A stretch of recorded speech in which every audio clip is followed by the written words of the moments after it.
Cela fait 1 mois que je ne vous ai pas posté de vidéo. Et durant ces 4 semaines, il s'en est passé des choses. Tout d'abord, j'ai profité.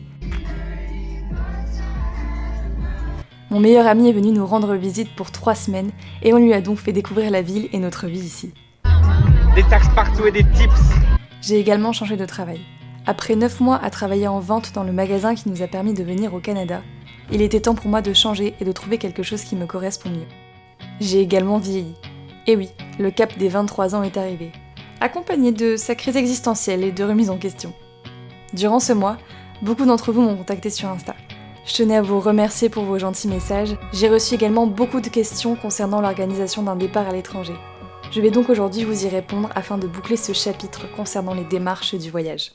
Bon, l'une des premières questions qui est le plus revenue, c'était combien d'économies faut-il prévoir pour partir à l'étranger? Donc moi, je vais vous parler que du Canada, parce que c'est propre à chaque pays et à votre type de voyage que vous allez réaliser. Après avoir payé le visa, après avoir payé les billets d'avion, anticipez peut-être 2 mois de loyer, le temps de trouver un travail si vous n'en avez pas déjà un, et aussi de quoi payer les courses. Moi j'aime bien toujours être sûre d'être, voyez, d'avoir une sécurité, tout ça, je dirais de prendre dans le pays au niveau économie environ 4000 $, et il y a toujours une sécurité de plus que vous gardez sur votre compte français bien évidemment, au cas où, pour votre vie, pour tout, mais je dirais que c'est le minimum, entre 2000 et 4000 $ pour le pays. Par quoi commencer quand on veut partir? Est-ce que c'est un voyage où on improvise dans votre vie? Est-ce que c'est quelque chose de préparé? Est-ce que c'est un voyage qui serait dans le but après de vivre dans le pays qui vous intéresse? Donc tout ça c'est à définir, je dirais que c'est vraiment la première chose. Et ensuite la deuxième chose, ça va être donc de cibler le pays par lequel vous commencez ou le pays dans lequel vous voulez aller et de voir ensuite comment vous pouvez vous y rendre, tout simplement. Donc à travers quel visa, est-ce que vous allez pouvoir travailler dans le pays, comment vous allez vous en sortir financièrement, tous ces détails-là d'abord qui seront à préciser pour pouvoir commencer, donc je dirais que c'est ça la première étape. À la question, es-tu partie avant ou après avoir trouvé un travail? Donc moi j'ai trouvé un travail avant de venir au Canada et je suis en visa vacances-travail, ce qui fait que j'ai la liberté de changer de travail comme je veux et que j'ai ce visa pour 2 ans. Le prix des loyers est-il similaire en France? Oui et non. En fait, j'en parlais l'autre jour avec une amie et je disais que je trouvais que les loyers étaient quand même chers ici, tout ça. Et au final, en parlant, elle m'a dit, tu sais, dans les grandes villes de France, au final, c'est un peu kiff-kiff. Ici, vous n'avez pas les APL, donc ça, c'est à prendre en compte. Mais à savoir que là, les loyers ont quand même bien augmenté aux alentours de Montréal et on est facile à plus de 1000 $, donc entre 1200 1500 $. Ça dépend de la taille de l'appartement que vous voulez, mais c'est vrai que nous on n'est pas dans le centre de Montréal, on est déjà aussi à plus de 1000 $. C'est quand même un sacré coup, mais au final quand vous regardez les appartements à Paris, ça reste tout aussi cher. Et à la question comment trouver un logement, honnêtement, Facebook est ton ami, que ce soit sur Marketplace ou alors sur tous les groupes sous-location à Montréal, location à Montréal, enfin t'en as vraiment plein qui existent, où tu pourras trouver plein d'annonces et certainement ton futur appart.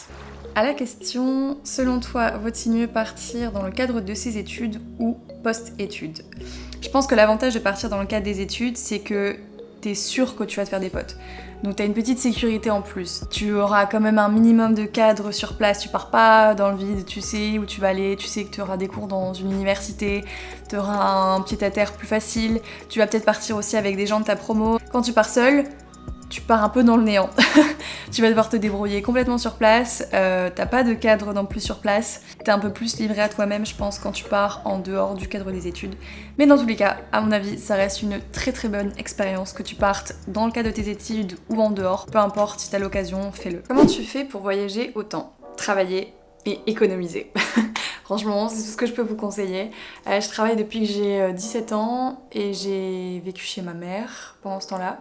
Donc j'ai économisé, ma seule dépense était ma voiture, l'assurance et l'essence. Et j'ai mis de côté. Chaque mois, je savais absolument que cet argent, je le mettais de côté pour pouvoir partir à l'étranger et me permettre de réaliser mon rêve. Donc voilà, c'est grâce à ça que j'ai pu voyager autant. Et aussi grâce aux opportunités. Est-ce que c'est facile de trouver un travail? Alors oui, là complètement, il y a une grosse pénurie d'employés au Québec, donc ça recrute de partout. Vous vous baladez, il y a des annonces dans tous les magasins. Après, quel type de job c'est? Je pense que vous pouvez trouver tout, autant d'un petit job par exemple dans la vente ou dans la restauration, en contact avec le client, autant de jobs dans les bureaux, il y a quand même pas mal d'annonces aussi qui circulent, donc ça recrute complètement. Pas trop dur de tout quitter pour partir? Alors non. Non, en vrai, quitter sa famille c'est pas facile, genre le moment où tu dis au revoir et que tu te rends compte que ce rêve que tu veux réaliser est en train d'arriver et que là ça devient réel, là t'as ton sac à dos sur toi, t'as plus d'appart, t'as plus de voiture, t'as plus rien et t'es à l'aéroport. C'est vrai que ce moment-là, il est vraiment particulier parce que t'es partagé entre ah c'est chouette et ça devient réel, genre qu'est-ce que je suis en train de faire, qu'est-ce que je vais devenir, qu'est-ce qui va m'arriver, qu'est-ce que tout ça veut dire. Et tu prends conscience que c'est là que toute l'aventure démarre. Et donc t'as vraiment ce sentiment partagé du je suis contente et à la fois je suis triste de quitter mes proches et à la fois j'appréhende un peu ce qui va se passer et à la fois je suis excitée. Donc t'as un mélange de tellement d'émotions différentes que je saurais pas vous décrire, de vous dire juste c'est dur, c'est pas dur, c'est vraiment particulier. Je vais pas te mentir, il y a des moments où ça va être dur. Mais il y a aussi des moments qui vont être trop bien et je pense que c'est le meilleur moyen de pouvoir évoluer et se construire en tant qu'adulte. Quel a été le déclic pour partir à l'étranger? En fait, je saurais pas vraiment vous expliquer pourquoi, genre c'est pas un déclic qui m'est arrivé d'un coup comme ça, c'est vraiment quelque chose que j'ai ressenti depuis que j'étais petite et j'avais toujours été attirée par les pays anglophones. L'anglais me plaisait et j'avais la sensation que la mentalité dans les pays anglophones était plus ouverte, que c'était une manière d'éduquer les gens différente, qu'il y avait plus de possibilités, tout était plus réalisable et qu'on avait surtout moins de barrières, moins d'œillères comparé à ce qu'on peut parfois avoir en France où t'allais être plus soutenu quand t'avais des projets ou des envies et qu'en France j'ai l'impression qu'on attend plus de toi que tu suives un chemin déjà tout tracé, même si ça change beaucoup, je dis pas le contraire et qu'il y a des inconvénients et des trucs positifs dans chaque pays, mais c'était la sensation que j'avais par rapport aux pays anglophones et qui je trouve reste quand même vrai aujourd'hui. Quel est l'endroit que tu as préféré parmi tes voyages? Donc pour répondre à la question, je pense que je vais déjà me limiter à choisir entre 3 endroits, donc parmi les pays où j'ai vraiment vécu et pas où j'étais en vacances. Pour le moment, je dirais quand même les États-Unis. Pas dans le sens où je me voyais vivre, mais dans le sens où ça a été un beau souvenir parce qu'on y a vécu 3 mois dans une famille. Donc on était vraiment en immersion complète avec des locaux. On a vraiment pu échanger et comparer nos vies en fait. Tous les points, que ce soit de l'administratif, que ce soit la perception de la vie, que ce soit psychologique, enfin tellement de choses. On s'est tellement bien entendu avec eux. Puis j'ai été à New York aussi à ce moment-là et c'était aussi un autre rêve que j'ai eu. Donc ouais, je pense que ça reste celui que j'ai préféré pour l'instant en tout cas.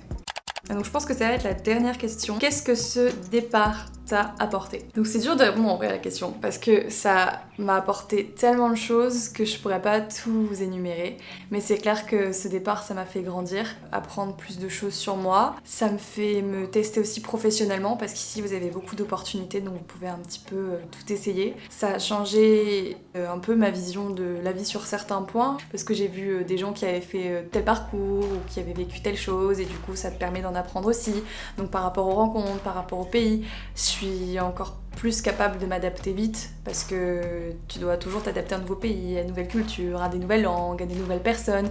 Et donc du coup tu travailles aussi toujours cette capacité d'adaptation. Et voilà, ouais, il y a tellement de choses que ça m'a apporté, mais en tout cas je regrette absolument pas ce départ et une expérience que je recommanderais à tout le monde de vivre. Donc si t'as un projet de partir à l'étranger, la seule chose que je peux te dire c'est go, prépare tout et vas-y vraiment fonce, tu vas voir que du bonus au final, tu perds rien.